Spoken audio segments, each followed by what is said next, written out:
So hello and welcome to Bongpen PC, আবার একটা Indian ফুটবলের ভিডিওতে প্রত্যেককে ওয়েলকাম। থাম্বনেল থেকে বুঝতে পারছো যে কী কী ব্যাপার বলার রয়েছে, ডিসকাশনের জন্য রয়েছে, আপডেট দেওয়ার রয়েছে। অবশ্যই কালকে সেমিফাইনাল ওয়ানের ফার্স্ট লেগের ম্যাচ, যেখানে ওড়িশা কিন্তু হোস্ট করবে আইএসএল চ্যাম্পিয়ন মোহনবাগানকে। যে ম্যাচটা মোহনবাগান এবং ওড়িশা দুই টিমের জন্য কিন্তু ভীষণভাবে ইম্পর্টেন্ট। ফার্স্ট লেগে একটা পজিটিভ রেজাল্ট করে মাঠ ছাড়ার জন্য, যেখানে সেকেন্ড লেগ কিন্তু হবে সল্টলেক স্টেডিয়ামে 28 তারিখে, এবং সেই 28 তারিখের টিকিট কিন্তু অলরেডি আমার কাছে এসে গেছে। 28 তারিখ মাঠে আমি যাচ্ছি, কোনো রকম প্রবলেম সেই দিনকে আমার মাঠে যাওয়ার ক্ষেত্রে থাকছে না। তো যারা মাঠে যাচ্ছ অবশ্যই কিন্তু কমেন্ট করে জানিও, বা পরে নিশ্চিতভাবে আমার সাথে চাইলে ইনস্টাগ্রামে বা টেলিগ্রামে কন্ট্যাক্ট করে নিতে পারো। যদি কারোর সাথে দেখা হয়, একসাথে বসে খেলা দেখা হয়, তার থেকে বড় ব্যাপার 28 তারিখের ম্যাচের জন্য আর কিছু থাকতে পারে না, যেখানে আমরা একসাথে মিলে সবাই একসাথে মোহনবাগানকে সেই ম্যাচে ওড়িশার বিরুদ্ধে সাপোর্ট করব। অবশ্যই বেশ কিছু বিষয় রয়েছে কথা বলার মতো এই ম্যাচটার পাশাপাশি ট্রান্সফার মার্কেটে কী হচ্ছে সেই নিয়ে। কারণ একদিকে মোহনবাগান যেমন তাদের টার্গেটটা দুটো সেমিফাইনালের লেগের ম্যাচ জেতা, ফাইনাল জেতা, আবারও আইএসএল ট্রফিটাকে নিজেদের ঘরে ধরে রাখা। যদিও আবারও বলছি, যে টিমই জিতুক না কেন খুব একটা এক্সট্রা ভ্যালু অ্যাড করতে পারবেন, বাট স্টিল একটা ট্রফি কিন্তু ট্রফি, তার একটা ঐতিহ্য রয়েছে, তার একটা গুরুত্ব রয়েছে, এবং একটা ট্রফি জিততে পারলে প্লেয়ারদের যে মনোবল রয়েছে সেটাও কিন্তু ভালো জায়গাতে থাকবে। বাট তার পাশাপাশি ইস্টবেঙ্গল তারা কিন্তু ট্রান্সফার মার্কেটে অ্যাক্টিভ রয়েছে। বেশ কিছু সিগনেচারের আপডেট কিন্তু পাওয়া যাচ্ছে, বেশ কিছু রুমার এই মুহূর্তে পাওয়া যাচ্ছে। সব কিছু নিয়েই কথা বলবো। শুরু করবো যেটা দিয়ে, সেটা অবশ্যই কিন্তু কালকের ম্যাচটা, যে ম্যাচটা ওড়িশা তাদের ঘরের মাঠ কলিঙ্গা স্টেডিয়ামে কিন্তু মুখোমুখি হবে মোহনবাগানের। যে মোহনবাগান সদ্য কয়েকদিন আগে, মাত্র এক সপ্তাহ আগে কিন্তু ঘরের মাঠে মুম্বাইকে হারিয়ে চ্যাম্পিয়ন হয়েছে, আইএসএল লিগ শিল্ড প্রথমবারের মতো জিতে নিয়েছে। সেই মোহনবাগানকে ওড়িশা ফেস করবে। কিন্তু ওড়িশা এবং মোহনবাগান এই সিজনে যখন মুখোমুখি হয়েছে, প্রথম মিটে কিন্তু 4-0-তে মোহনবাগান জিতেছিল। পরের মিট এএফসি কাপে আবার ওড়িশা কিন্তু পাল্টা মোহনবাগানকে 5 গোল দিয়ে হারিয়েছিল।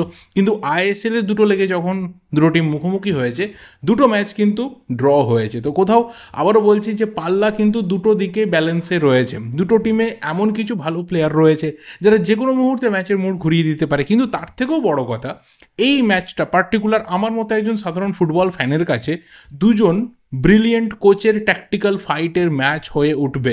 একদিকে যেমন আমরা দেখব যে অ্যান্তোনিও লোপেজ হাভাস, তিনি টিম নিয়ে কিন্তু পুরো দমে প্র্যাকটিস করছেন। উল্টো দিকে কিন্তু সের্জিও লোবেরা, তার কাছেও একটা টার্গেট থাকবে যে ট্রফিটা এখনও অবধি ওড়িশা এফসি পায়নি, সেই ট্রফিটা তাদের হাতে তুলে দেওয়ার জন্য। এবং মোহনবাগানকে হারিয়ে যদি সেই ট্রফির কাছাকাছি ওড়িশা যেতে পারে, তাহলে কোথাও এই যে গোটা সিজন জুড়ে কিছু না পাওয়াতেও কোথাও ওড়িশা কিন্তু অনেক কিছু পেয়ে যাবে। কিন্তু উল্টো দিকে যখন ভাই অ্যান্তোনিও লোপেজ হাভাস তিনি ডাগ আউটে থাকবেন, তখন উল্টো দিকে যে কোচই হোক না কেন আইএসএলে, তাকে কিন্তু অনেক প্ল্যান করে, অনেক ওয়ার্ক করে মাঠে নামতে হবে। অনেক অনেক ট্যাকটিক্যাল ব্যাটেল আমরা কালকের ম্যাচটাতে দেখব। দুটো টিমের সবথেকে যেটা স্পেশাল স্ট্রেংথ রয়েছে ওভারঅল আইএসএলের দিকে তাকালে দেখা যাবে যে ফরওয়ার্ড লাইন, এটা হচ্ছে দুটো টিমের সবথেকে স্ট্রং পয়েন্ট। দুটো team attacking wise one of the best attacking line up.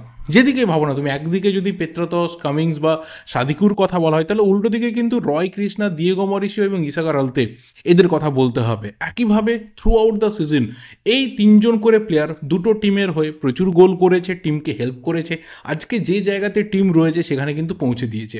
Even দুটো টিমের মাঝমাঠ, একদিকে যদি মোহনবাগানে কাউকো, থাপা, অভিষেক সূর্যবংশীরা থাকে, তাহলে উল্টো দিকে ওড়িশাতে কিন্তু পুইতিয়া এবং তার সাথে ভেটারেন আহমেদ জাহুর মতো প্লেয়ার রয়েছে, যে একার হাতে অনেক ম্যাচ কিন্তু যে টিমেই খেলুক না কেন সেই টিমের হয়ে ঘুরিয়েছে। ডিফেন্সিভলি যদি কথা বলা যায়, তাহলে আমি এখানে কোথাও মোহনবাগানের ডিফেন্সকে অ্যাহেড রাখবো ওড়িশার ডিফেন্সের থেকে। যদি ওড়িশা ডাবল ফরেন সেন্টার ব্যাকে নামে তাহলে তো অন্য বিষয়, কিন্তু যদি একজন ইন্ডিয়ান একজন ফরেন সেন্টার ব্যাকে নামে, সেই ক্ষেত্রে অনেকটা পেছনের দিকে থাকবে। এবং তার সাথে ওদের আরও একটা উইক পয়েন্ট রয়েছে, খুব একটা স্ট্রং জায়গা না, সেটা হচ্ছে লেফট ব্যাকের জায়গাটা। Through out the season Jerry খেলেছে, জেরি মোরারলেস ভালো খেলেছে। আমি বলবো না যে খুব ফাটাফাটি সিজন গেছে বা একদম খুব জঘন্য সিজন, বাট জেরির যেটা হয় যে কিছু ম্যাচের পর ওর যে ফোকাসটা, সেই ফোকাসটা কিন্তু নড়ে যায়। সেই জায়গাটাতে ওড়িশা কিছু কিছু ম্যাচে খুব ব্যাডলি সাফার করেছে। তো ওই জায়গাটা জাস্ট ওদের ডিফেন্সিভ পার্টের কিন্তু প্রবলেম রয়েছে। বাট মোহনবাগানের ডিফেন্স কিন্তু এই মুহূর্তে সলিড, স্ট্রং, এবং কোথাও যে একটা আলাদা পারফরমেন্স আমরা লাস্ট ম্যাচটাতে মুম্বাইয়ের এগেনস্টেও দেখেছিলাম, তার একটা রিফ্লেকশন কিন্তু অবশ্যই কালকের ম্যাচে দেখতে পাবো। নেগেটিভ পয়েন্ট নিয়ে খুব বেশি কিছু বলে লাভ নেই, কারণ দুটো টিম যখন এত দূর অবধি অ্যাচিভ করতে করতে এগিয়ে এসেছে, একটা টিম লিগ চ্যাম্পিয়ন হয়েছে, একটা টিম 4 নম্বর পজিশনে পজিশনে শেষ করেছে এবং দুটো টিম যখন মুখোমুখি হয়েছে ওভারঅল সিজনে কিন্তু সেইভাবে কেউ কাউকে খুব বেশি ডমিনেট করতে পারেনি, দুজনের ক্ষেত্রে ব্যালেন্স সমান। তো এই ক্ষেত্রে খুব বেশি নেগেটিভিটি বার করে লাভ নেই। যদি আমি এখানে প্রেডিকশনের দিকে যাই তাহলে অবশ্যই আমার কাছে কোথাও কালকের ম্যাচটা মোহনবাগানের ফেভারে থাকতে পারে। 2-1 অন্তত পক্ষে একটা ফেয়ার এনাফ রেজাল্ট নিয়ে মোহনবাগান কালকের মাঠ ছাড়তে পারে। কিন্তু অবশ্যই দুটো টিম শুরু থেকে কিন্তু ব্যালেন্স ফুটবল খেলার চেষ্টা করবে। দুটো টিমই খুব বেশি অ্যাটাকে যাবে বলে অন্তত আমার মনে হচ্ছে না, কারণ যেহেতু সেকেন্ড লেগে অপশন বাকি থাকছে, শুরুতে সবাই চাইবে যে আগে গোলটা না খেয়ে ওই জায়গাটাকে ইন্ট্যাক্ট রেখে কোথাও অ্যাটাকে যাওয়া। আগে গোল যদি কনসিড হয়ে যায় সেই ক্ষেত্রে চাপ কিন্তু ডাবল হয়ে যাবে, সেই চাপ কোনো টিমই কিন্তু শুরুতে নিতে চাইবে না। বাট দুটো টিমের কাছে সবথেকে বড় অস্ত্র কিন্তু দুটো টিমের অ্যাটাক জোন। এই জোনটা যত বেশি দুটো টিমের হয়ে কথা বলবে তত বেশি কিন্তু ম্যাচের যে স্কোর লাইন রয়েছে সেই স্কোর লাইনটা বাড়তে থাকবে বা তৈরি হতে থাকবে। কিন্তু হ্যাঁ, ডিফেন্সিভ ওয়াইজ যদি দুটো টিম অ্যাপ্রোচ করে তাহলে কোথাও কিন্তু কালকে একটু অন্য ধরনের খেলা আমরা দেখতে পারি, যেখানে 28 তারিখের ম্যাচটা সেই ম্যাচটা আবার অন্যরকম ম্যাচ হয়ে যেতে পারে। সেখানেই কোন বেস্ট 11 দুটো টিমের ক্ষেত্রে কার্যকরী হতে পারে তাহলে অবশ্যই কথা বলবো ওড়িশা এফসি, যেহেতু তাদের হোম ম্যাচ তাদের দিয়ে প্রথমে বলা দরকার। তাদের ক্ষেত্রে গোলে অবশ্যই অমরিন্দর সিং টিমের ক্যাপ্টেন, 4 জন ব্যাকে অময় রানওয়াড়ে এবং জেরি দুটো সাইড ব্যাকে, 2 জন সেন্টার ব্যাকে। আমার শুরু থেকে মনে হচ্ছে কোথাও ডাবল ফরেন সেন্টার ব্যাকে সের্জিও লোবেরা তিনি হয়তো যাবেন এবং সেখানে কার্লোস দেলগাডো এবং মুর্তাদা ফল। ডিফেন্সিভ মিডফিল্ডে সেখানে অবশ্যই আহমেদ জাহুর সাথে কিন্তু পুইটিয়া। অ্যাটাকিং মিডফিল্ডে প্রিন্সটন রেবেলো, কিন্তু পুইটিয়াও অনেকটা অ্যাডভান্সিং খেলে। যতটা জাহু নিচের দিকে বলটা হোল্ড করে রাখে তত বেশি কিন্তু পুইটিয়া অ্যাডভান্সিং খেলে, যেটা একটু হলেও যে কোনো টিমের ডিফেন্সের ক্ষেত্রে প্রেসার ক্রিয়েট হয়। তো কোথাও পুইটিয়াকেও কিন্তু চোখে চোখে রাখতে হবে মোহনবাগান প্লেয়ারদের। এই প্লেয়ারটার মধ্যে স্পিড রয়েছে, চোরা গতি রয়েছে, যে কোনো মুহূর্তে কিন্তু বক্সের মধ্যে এসে হানা দিতে পারে। এবং দুটো উইংয়ে অবশ্যই ইসাকার আলতে এবং তার সাথে জেরি মাওমিংথাং এবং সেন্টার ফরওয়ার্ডে রয় কৃষ্ণা। এটা কোথাও আমার মতে কালকে ওড়িশা এফসির জন্য বেস্ট 11 হতে পারে। এবং যদি মোহনবাগানের বেস্ট 11-এর কথা বলি তাহলে সেখানে লাস্ট ম্যাচে যে 11টা ছিল সেটা যদি আনচেঞ্জড থাকে তাহলে অবাক হওয়ার জায়গা থাকবে না।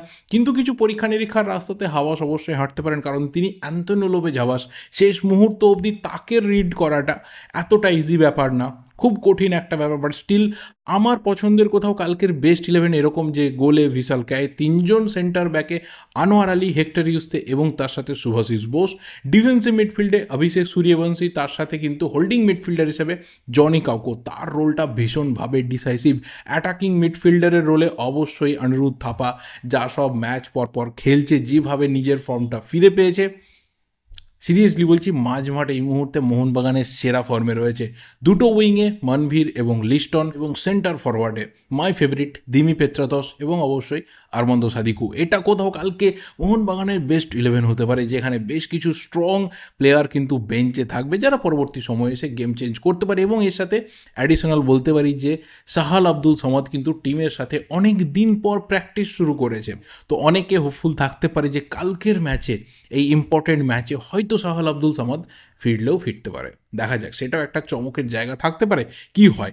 তো ম্যাচটা যেমনই হোক না কেন এনজয় করবো, তারপর সেই ম্যাচ নিয়ে কথা বলবো। আর বাকিটা 28 তারিখের ম্যাচেও কিন্তু অনেক হিসাব বাকি থাকবে, সেই দিনকে অবশ্যই মাঠে থাকবো, অনেকের সাথে দেখা হতে পারে না। এবার যদি ঢুকি ট্রান্সফার মার্কেটের দিকে, তাহলে ট্রান্সফার টক্সে কিন্তু জাস্ট ইস্টবেঙ্গলকে নিয়ে দুটো প্লেয়ারের কথা বলার রয়েছে। এক হচ্ছে চেন্নাইন এফসির রাইট উইঙ্গার নিন্থই মিতেই, তার সাথে এই সিজনে কিন্তু কন্ট্রাক্ট চেন্নাইন এফসি শেষ করে ফেলছে এবং তাকে যেভাবে নিয়ে যাওয়া হয়েছিল, একটা বড় ট্রান্সফার ফি দিয়ে তাকে নর্থ ইস্ট থেকে চেন্নাই নিয়ে গেছিলো, সেটা কিন্তু খুব একটা কার্যকর হয়নি। তো আপাতত শোনা যাচ্ছে ইস্টবেঙ্গল কিন্তু তাকে নেওয়ার একটা চেষ্টা করছে, তার একটা অফার অলরেডি রিচ করেছে। কিন্তু অলরেডি কিন্তু এই টিমটাতে বিষ্ণুর মতো প্লেয়ার রয়েছে, নন্দার মতো প্লেয়ার রয়েছে যারা অলরেডি পারফরমেন্স করছে।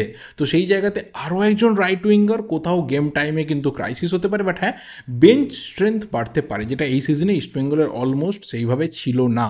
তো সেটা কিন্তু কার্লোস কোয়াদ্রাতের হাতে একটা স্ট্রং জায়গা তৈরি হয়েছে, বেঞ্চটা কিন্তু স্ট্রং হবে। বাট হ্যাঁ, নিন্থই গত কয়েক সিজনে ওর যা পারফরমেন্স, সেখানে ফার্স্ট চয়েস হওয়াটা খুব টাফ ব্যাপার যদি খুব একটা মাঠের মধ্যে পারফরমেন্স করতে না পারে। বাট এর সাথে আরও একজন বিদেশি প্লেয়ারের নাম কিন্তু বেরিয়েছে, যেটা 12th ম্যান বাংলা তারা কিন্তু এক্সক্লুসিভলি শেয়ার করেছে, যে প্যালেস্তাইনের মোহাম্মদ রশিদ, 29 বছর বয়স, তার সাথে আপাতত ইস্টবেঙ্গলের কিন্তু একপ্রস্থ কথাবার্তা চলছে তাকে ইস্টবেঙ্গলে সই করানোর ব্যাপারে। প্লেয়ারটা কিন্তু আপাতত রয়েছে বালি ইউনাইটেড, ইন্দোনেশিয়ার ক্লাব টপ ডিভিশন ক্লাব, এবং সেখানে যথেষ্ট ভালো পারফরমেন্সের মধ্যে রয়েছে। প্লেয়ারটা এই সিজনে এএফসি কাপও খেলেছে, সেখানে গোল অ্যাসিস্ট সবই রয়েছে, এবং প্যালেস্তাইনের ন্যাশনাল টিমের হয়ে 2019-এর এএফসি এশিয়ান কাপ, 2023 মানে যেটা 24-এ হয়ে গেল সেই এএফসি এশিয়ান কাপ, সেখানে কিন্তু পারফরমেন্স করেছে, টিমের সাথে ছিল। তো ভালো কোয়ালিটির player, defensive midfielder, central midfielder এবং ওকেশনালি সেন্টার ব্যাক পজিশনে প্লেয়ারটা খেলতে পারে। এখানে জাস্ট একটা ব্যাপার রয়েছে যে ইস্টবেঙ্গলে কিন্তু এই মুহূর্তে দাঁড়িয়ে একজন সেন্টার ব্যাক লাগবে, যেটা হিজাজি মেহেরের সাথে একজন পার্টনারের কথা বলো, বা আরও একজন ব্যাকআপ, বা আরও একজন বেটার অপশন যাই হোক না কেন, সেই প্লেয়ার কিন্তু লাগবে না। সোজা কথায় জর্ডান এলসে অথবা আলেকজান্ডার প্যান্টিচ, তাদের একজন রিপ্লেসমেন্ট কিন্তু ইস্টবেঙ্গলে লাগবে। তো সেই জায়গাতে একজন সেন্ট্রাল ডিফেন্সিভ মিডফিল্ডার কতটা কার্যকরী হতে পারে সেটা নিয়ে অবশ্যই প্রশ্ন থাকতে পারে। বাট যখন কার্লোস কোয়াদ্রা তিনি টিমটাকে নিজের হাতে সাজাচ্ছেন, তিনি যখন চয়েস করছেন, বা যে কোনো টিমের কোচ যখন চয়েস করছেন, সেখানে আর কারোর কিছু খুব একটা বলার থাকে না। বাট আমি অন্তত এইটুকু বলতে চাই যে টিমটাতে কিন্তু একজন centre back cum central defensive midfielder like Carl Mathew, Elsinho বা হার্নান জান্তানা, এই টাইপের একজন প্লেয়ার কিন্তু ইস্টবেঙ্গলে দরকার ছিল। তো সেই জায়গাতে একজন সেন্ট্রাল ডিফেন্সিভ মিডফিল্ডারের জন্য যদি ইস্টবেঙ্গল যায়, তাহলে সেটা অন্য বিষয়।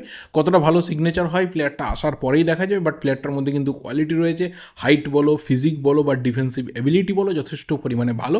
ইন্দোনেশিয়ার লিগে নিজেকে প্রুভ করতে পেরেছে। এই সিজনে কন্ট্রাক্ট অফিসিয়ালি শেষ হচ্ছে, বাট ক্লাবের হাতে কিন্তু অপশন রয়েছে আরও 1 বছর এক্সটেনশন করে নেওয়ার। তো যদি সত্যি ইস্টবেঙ্গলের তরফ থেকে কথাবার্তা শুরু হয়ে থাকে, বা যদি সত্যিই টার্গেট থাকে এই প্লেয়ারটা, তাহলে ম্যাটেরিয়ালাইজ হতে পারে। সেটা হলে পরবর্তী সময় বাকি কথা বলা যাবে। এই ভিডিওটা আপাতত এই অবধি। ভালো লাগলে লাইক করো, শেয়ার করো, দেখা হবে পরের ভিডিওতে। Till then subscribe the channel যদি নতুন হয়ে থাকো। Thank you, good bye and good night.